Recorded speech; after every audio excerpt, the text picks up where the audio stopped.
I'm John, and tonight I want answers about who's going to be our next president. I'm John Thompson. I'm John A. Vink. I'm Keith Stattenfield. I'm Loretta Beavers. I'm AJ Minnick. I'm Jennifer Sim. I'm Jim Tu. I'm Bobby Chastain. These stories tonight on John Wants Answers. John wants answers. John wants answers. Give John answers. Give John answers. John wants answers. John wants answers. Give John answers now. Check your calendar. If it says January 14th, 2021, then, well, I can't say we're live, but that's when we recorded this. And welcome to 2021, our first show of the year. And man, these past 2 weeks have been the longest decade I can remember. Yeah. Hi, Keith. You stole that from me. I stole that from you before the show started. Although I say this last week has been the longest decade of my life. Although now it's these last 9 days have been the longest decade of my life. My guest tonight is Keith Stattenfield. Hi, Keith. Hi, John. He's my guest tonight because... Yeah, no one else would agree. True. Yeah. But I didn't ask anybody else either, so there you go. Yeah. It's a show about politics, so I'm drinking. Before we get into the big story, big news, we have a new affiliate. This time, you're going to be blown away, Keith. This time, it's in New Jersey. The Westfield Community Television in Westfield, New Jersey joins us. So, wow, not a month too soon. Yeah, they're gonna really look forward to this episode. After seeing this, man, they're gonna be like, we picked the right show. Yeah. To broadcast to our New Jerseyans. Is that what we call them? New Jerseyans? Jerseyites?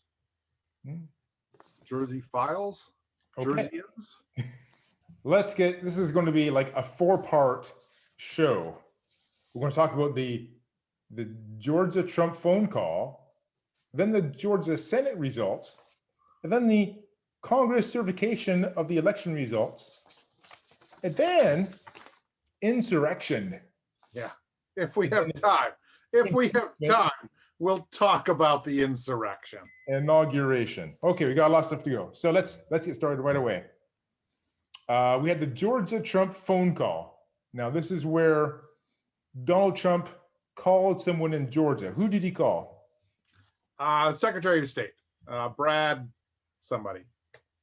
Brad Raffensperger. Yeah, that guy. And that Secretary of State. So it's his job to certify the election, I guess? Oversee the elections generally. Okay.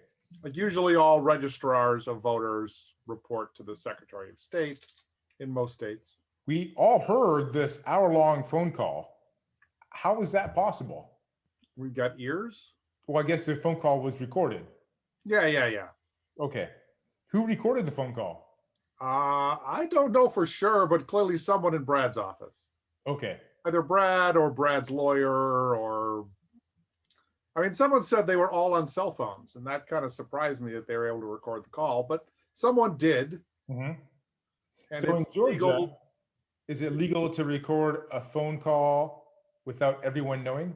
In Georgia, it is legal to record a phone call as long as one of the participants in the phone call is aware of it. Okay. I guess that implies it has to be someone who spoke during the call, or at least someone who at the start of the call said, I'm on the call.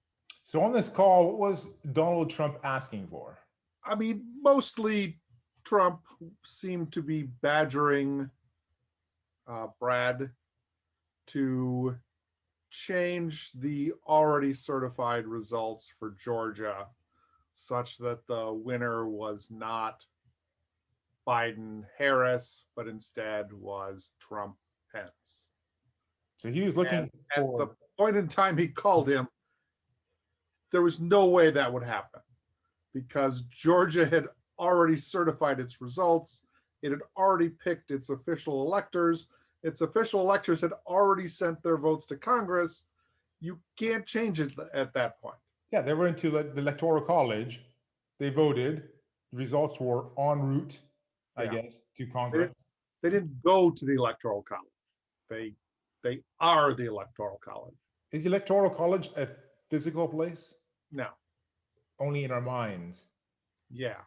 Okay. So even though Donald Trump was looking for, I think it was 11,780 votes. Yeah. Well, because he lost the state by 11,779 votes. Wouldn't it be suspicious if this Brad guy said, "Oh, we recalculated and we found exactly one more vote than we needed"? Turns out we did the math wrong. We forgot to carry the 11,780. Yeah, yeah, that would be a tad suspicious. But it would be suspicious if he changed the vote and found 10 more, because he couldn't change the vote anymore. Right. It was way past the certification time. I'm getting the idea maybe Donald Trump doesn't know how government works. Does that sound right? Yes, but I mean, I think his history is a long series of badgering people to get what he wants, even when he knows he shouldn't get what he wants, with the expectation that he just wears people down or just does what he wants instead of what he's supposed to do. Now, the way that Georgia certifies the election results, isn't it like there's a board of people who all vote? I guess I don't know the specifics, but I'm certain that in each county they have a registrar of voters, and those registrar of voters are in charge of the votes for their county, and each county certifies their own vote in whatever fashion that is. Usually in the end, it's the registrar of voters says, these are our county's vote results, and they forward those to the state, and the state adds up all of the counties and gets an answer. So it sounds like this Mr. Raffensperger, even if it was before the certification date, he couldn't himself declare who the winner was or what the vote numbers were. There's people get together and certify it, right? I don't know what he would have done to come up with 11,000 votes. I mean, they would have had to find some set of county vote totals, which, when changed, resulted in a net 11,780 vote change. You know, plausibly, Donald could have called an awful lot of county registrars and gotten each of the ones that predominantly voted Republican to go, whoops, we forgot to carry 1,000. And you get 12 of those counties, and if you believe those counties, then they send new numbers. But it was way past the time anything could happen. Right. And he talked about how on the call, he said, well, there are other states that are also going to be changing their certified results the next day or two. You don't want to seem to be the only state that didn't fix this massive vote counting mistake. Ignore all those fraudulent ballots. Now let's pretend all this somehow worked magically. Even then, Georgia doesn't have enough electoral college votes to have changed the result that Biden won, right? That's correct. There would have had to be, I think, 3 states minimum to have changed, which voted for Biden. Now, this Georgia call is only one we know about. I mean, it's possible he called 5 or 6 states, the same kind of. The Georgia one is the only one we have a recording from. We have since heard from other people inside the White House that other states were called more than once, not just that Saturday, but, you know, since November, President Trump had been badgering different states to change their electoral decisions because he believed that they were not correct. Is it a crime to pressure the Secretary of State to lie about the results? I am not a lawyer, but I think when you're the president and you call someone up for an hour and you tell them you need to change these numbers, and they say, I can't change those numbers. And you're like, look, I just need you to find 11,700 votes. That's all I need. That has crossed the line from, are you sure you counted your votes correctly, into I am part of a criminal conspiracy. And it's probably both a violation of the Federal Voting Rights Act and various laws in Georgia. So like it's a multiple part crime. Well, let's now move on to another Georgia election. We have Georgia 9 days ago. Senate results from last Tuesday. Or last Wednesday, or yeah. So why was Georgia having an election so long after the federal election in November? Georgia has an interesting aspect to their voting system where they require that whoever wins receive a majority of the votes cast. Okay. And last election, the election in November, there were more than 2 candidates for each Senate office, and no particular candidate in either race got a majority, got more than 50%. On election night, Purdue got more votes than Ossoff did, but there was a libertarian in that race and some very minor candidates. In the Loeffler-Warner race, Loeffler got more votes than Warner. Warner got more votes than the next candidate, but none of them were above 50%. Okay. And so they go to a runoff. Yeah. And I think the runoff is 2 months after Election Day, because they first have to finish certifying the election results from November.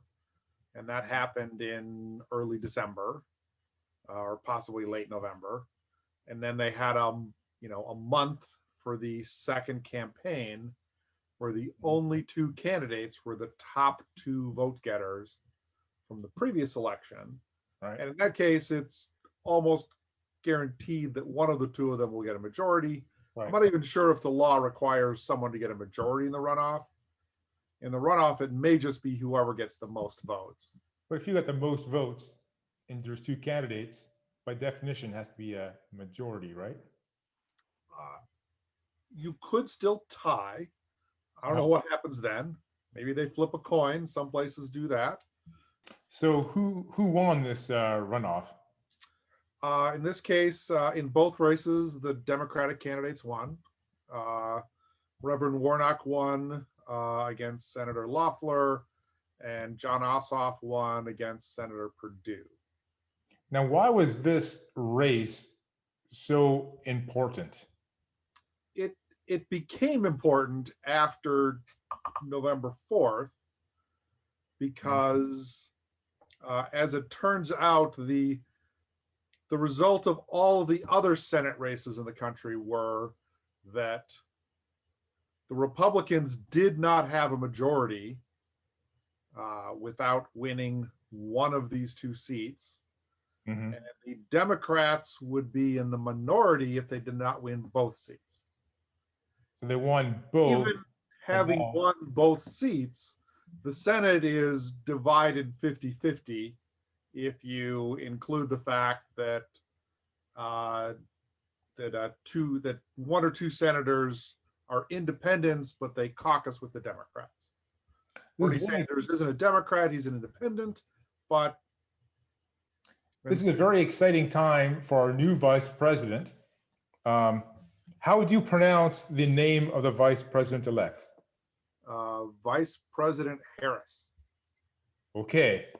So Vice President Harris, this is I believe it's Kamala. Kamala. Okay, Kamala. Don't quote me on that. And the appropriate title to call her, if you were ever talking with her, is Vice President Harris. Okay. Till she tells you, you should call me. And then you just listen to what she says, and that's how you pronounce it. Okay. Now this is going to be a very exciting time for her because the role of vice president of the United States is mostly ceremonial and they have no power. But now she's going to be voting on everything in the Senate because everything will be tied 50-50 and she'll be the tie-breaking vote, right? I don't know if she'll be voting on everything. There's an awful lot of stuff in the Senate that can pass by significantly different margins than 50-50. Okay. I haven't heard of any things passing that weren't along party lines. Well, in the long ago, the average Supreme Court judge would get 94 yes votes and maybe a couple no votes. That's in old Most days. Now bills we don't. have, by the time they get there, I mean, we used to have more, we used to have less division in the Senate. Mhm. I mean, the most important vote she will probably do in the Senate, at least in the short term, is she will break the tie for who will be the leader in the Senate. Mhm. And the leader in the Senate is nominally the person who sets the agenda. Right. Very That's powerful. been Mitch McConnell since 2015 or 20. It's been Mitch McConnell recently. Mhm. And most power is he just does not bring any vote that they don't have a Republican majority in favor of up for a vote. Right. Since Vice President Harris will vote presumably to have Chuck Schumer as majority leader, Chuck Schumer will set the agenda for what gets voted on in the Senate. Right. And all of the committees of the Senate will have more Democrats on them as voting members and Republicans. Was this election in Georgia incredibly fraudulent? I don't believe so. Okay. I mean, Brad does not believe so. And Oh. he is the guy in charge. And he's Republican.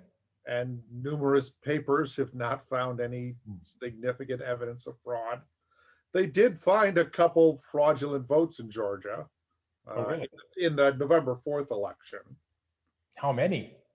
I believe less than 20. That would not have switched the result. No, and most of the fraudulent votes were people that voted for Trump more than once, or voted for their dead mother for Trump. So Biden should have won even more. Yeah, it might have been he needed 11,000. 790 votes. Now let's move on to the Congress certification of election results. So normally this is a non-event, but there's a joint. Normally it's a ceremonial event. Correct. And it's one of the few times that both the House and the Senate get together for a party, and they figure out who's president. And it's, well, they announce who's president, really. I mean, it is a foregone conclusion on December 13th who is the victor of the votes in the Electoral College. well, in normal times, that'd be true. But in these times, there was some sticky moments, we'll say. Shit went down. Yes. So, I mean, I've heard reports that it is the vice president's job to pick who the next president will be, which I found confusing because why wouldn't Al Gore just have picked Al Gore in 2000?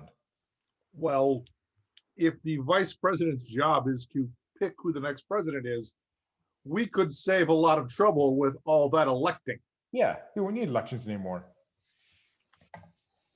And I guess that's one way, one party wished things had gone. Or at least one person.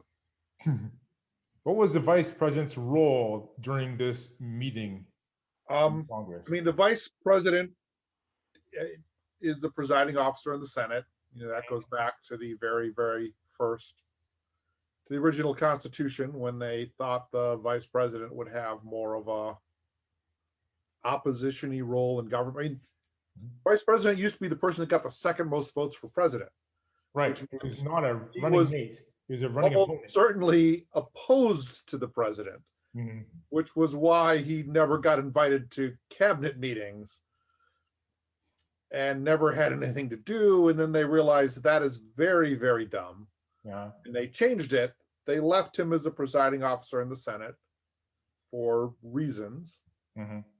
But since he was presiding officer of the Senate, and since the Senate and the House are getting together, and since the Senate is considered the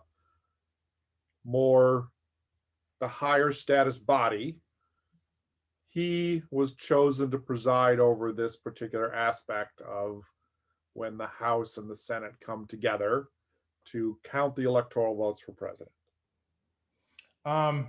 Now, this didn't go smoothly like usual. Usually, you know, the vice president would say to each state, hey, who voted for, what did your state vote for? It's a ceremony. Mhm. You know, the electors have previously gathered in each state, and they have produced documents which say, we, the 3 electors from North Dakota, do hereby cast our vote for president for Donald J. Trump of Florida. We cast our vote for vice president for Mike Pence of Indiana. And so the vice president is the guy who gets handed an envelope, looks at the front of the envelope and says, this is from North Dakota. And then he opens the envelope and he hands it to the person who is standing at the lectern, who then reads what's on the piece of paper. And if you watched the thing on Wednesday, which I did because I am a glutton, and then I became then bad things happen. Right, but the person at the lectern just was saying the same thing each time, you know. This appears to be the electors from North Dakota. It appears to be properly filled out. Mhm. They have cast 3 votes for Donald J. Trump of Florida. They have cast 3 votes. Great. And they go through the states in alphabetic order.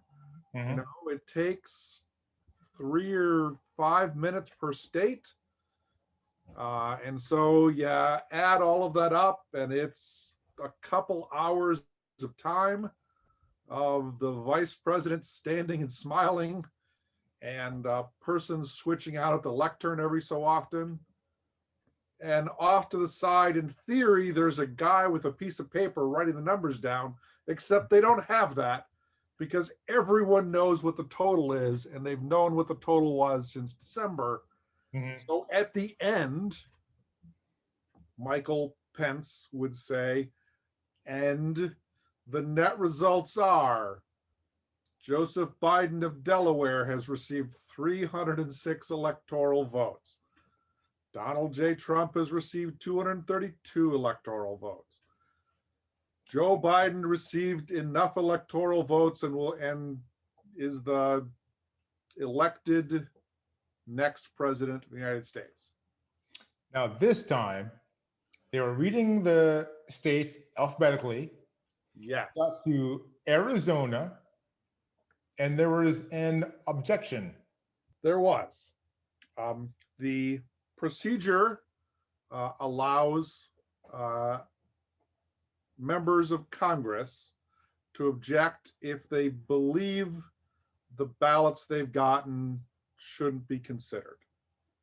Mhm.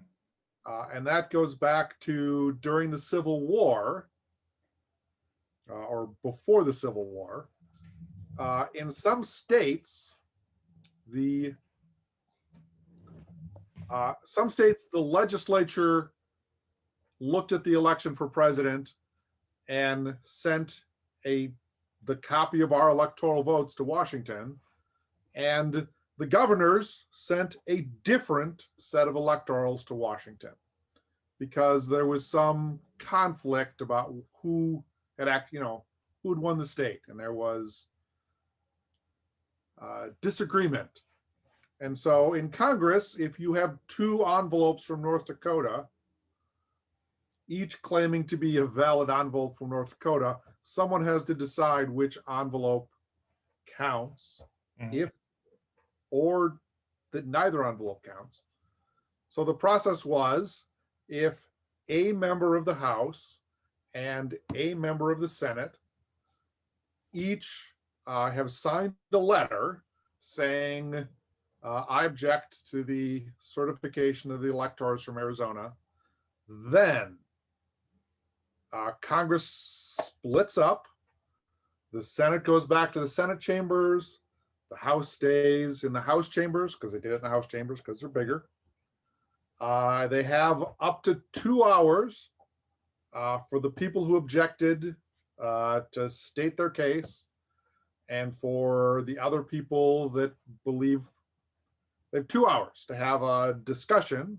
Right. At the end of that, they vote, and the majority, whichever side receives more votes, is considered that House's idea of these are the proper electors. Then the two bodies come back together. If they have both agreed that this particular set of electors is the one we should count, then they consider it. Otherwise, they count no electors from that state. They did that for Arizona, and they split up. And then something crazy happened. And then something crazy happened. There was a insurrection. There was an insurrection. Okay, so what is an insurrection? An insurrection is an attempt to overthrow the current government of a city or state or country or whatever. So people are trying to overthrow the government, particularly during this meeting. Well, in this case, the morning of the count, President Trump had attended a rally near the White House at a place called the Crescent. And he and a number of other Republicans spoke and gave speeches to the assembled crowd of many thousands of people, largely exhorting them to, this election has been stolen from you because the House and the Senate are about to announce that Joe Biden is president. And we all know that Donald Trump won the election. There were many fraudulent votes. There were absentee votes that shouldn't have counted. There were tons of illegal immigrants voted. They ran all the Democratic votes through the machine 7 times, so they got counted 7 times, right? They had many things they claimed to happen, none of which have actually been found to be true and didn't happen because they've been investigated. But there was a crowd of people there who would come there because they disagreed with who they think should be the next president. And they got riled up by a lot of speakers. And that event ended around noon or 1 o'clock. Donald Trump was, I believe, the last speaker. And among other things, he had said, now we're all going to walk down to Congress and we're going to let them know that they can't take this election away from us. Okay. And a very large number of the people at that rally by the White House, in fact, walked about a mile down to stand outside the Capitol on the east side and the west, to stand at a couple different rally spots around the Capitol, because there were a couple different organizers that, suggested we're going to meet here and we're going to make our voices heard. And shortly around the time that the count started in the House and Senate,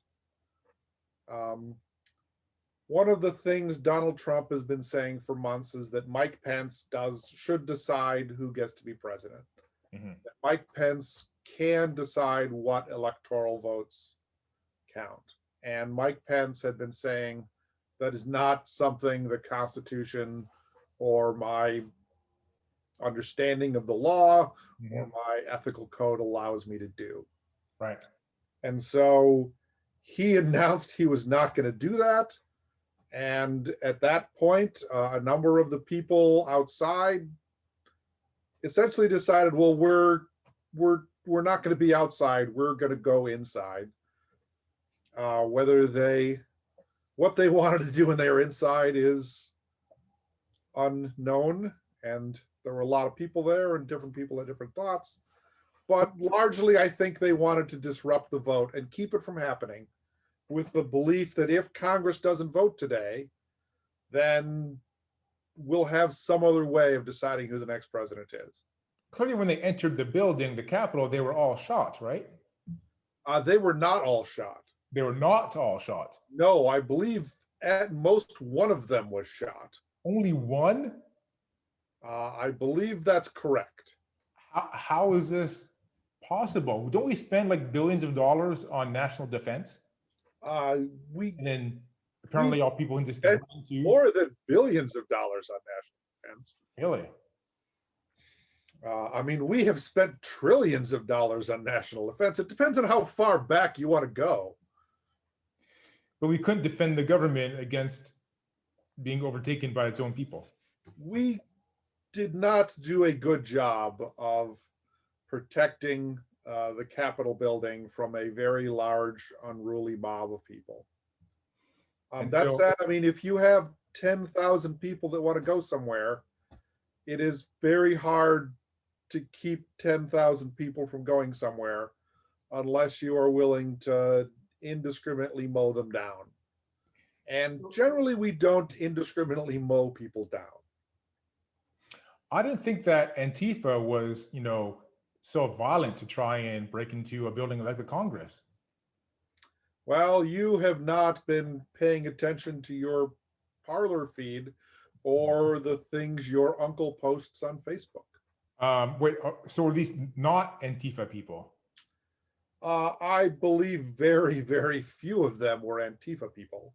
Now, if they've gotten into the building, and they get in the building, and they eventually got to the Senate and the House, they were chanting, "Hang Mike Pence." Correct. So let's say they got to the Senate and they hung Mike Pence. Does this mean that the guy they supported would become president, or would there be another way of doing it? I'm going to make the claim that although the law says Mike Pence needs to be up in front of the Senate opening the envelopes and overseeing the process, if a mob has recently murdered that person, that we would just find another person to open the envelopes and things would proceed. But it could be argued that, well, if you can't open the envelopes, then you need to go to fallback plan B for picking the president. If no person receives a majority of the electoral votes, then at the end of this process, if it had come up, 260, 258, 6, Ross Perot got some electoral votes back in the long ago. You don't have to have two candidates for president, so you can, in fact, have someone that doesn't get a majority. The Constitution says, well, then the House votes for president and the Senate votes for vice president. The House would have clearly voted for Biden. Now, the House votes for president by state. So each state gets one vote. As it turns out, there are more states which have majority Republican delegations, Uh-huh. states with majority Democratic delegations. Mhm. And so if no one had gotten 270 votes in the Electoral College, then the House would likely have voted for Donald Trump, because he's a Republican candidate, and there are majority Republicans in the House. Would all the Republicans have voted on party lines, or do you think any of them would care about democracy? I would hope some of them cared about democracy, but again, it's a per state vote. So if 30% of your state delegation cares about democracy and 60% of your state delegation is Republican, you could still vote for the Republican.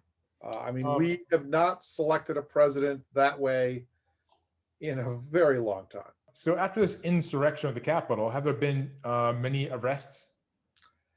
They have been arresting, they've been identifying and arresting people. Mhm. It is possibly the most videotaped insurrection ever. There are thousands of people who streamed themselves or other people breaking into the Capitol. Mhm. You know, in the weeks since, they have discovered that, I mean, the Capitol, I am certain, has cameras in many places for security. Almost everyone these days has a cell phone. Cell phones triangulate their location so that your cell phone company knows where you are. So we know an awful lot of people whose phones were near the Capitol during that time. There is an astounding amount of evidence that will be looked at to see who was there and figure out what they did. And assuming there is not a blanket pardon issued by Donald Trump before the 20th, many of those people will likely face charges in a court, at the minimum for trespassing in a building that they were not allowed to go into. Is it a state crime or a federal crime for the president to call for the murder of the vice president? Well, he was in Washington, D.C. when he did it. So there's no state it happened in. So it would have to be a federal crime. Is Federal murder legal in Washington, D.C. because it's not a state? No, it's illegal because it's a federal crime in Washington, D.C. So are all crimes in Washington, D.C. federal crimes? No, they also have the District of Columbia has its own government. That government is allowed to pass laws. Congress has to approve them, but those are in effect municipal laws. I don't know if Washington, D.C. has a municipal murder ordinance or not, but Donald Trump is a federal officer, and calling for a federal officer's murder is a federal crime. Oh, okay. So he could easily just pardon himself for that. Donald Trump, it's untested. Untested. We'll see. I mean, I'm sure if he's charged, eventually an hour-long phone call will come out where Donald Trump is talking to the judge of the case on the phone or the prosecuting attorney, just like, look, I just need you to find one reason that I'm allowed to murder five jurors. You got to find five jurors. Just one reason why this was okay. I don't need 6 reasons why it's okay. So now we move on to impeachment. Impeachment. So I guess some people thought this insurrection, inciting an insurrection, was bad. Yeah. And so now in the House, Specifically, if they thought it was a high crime or misdemeanor. would this fall under misdemeanor or high crime? I'm gonna say high crime.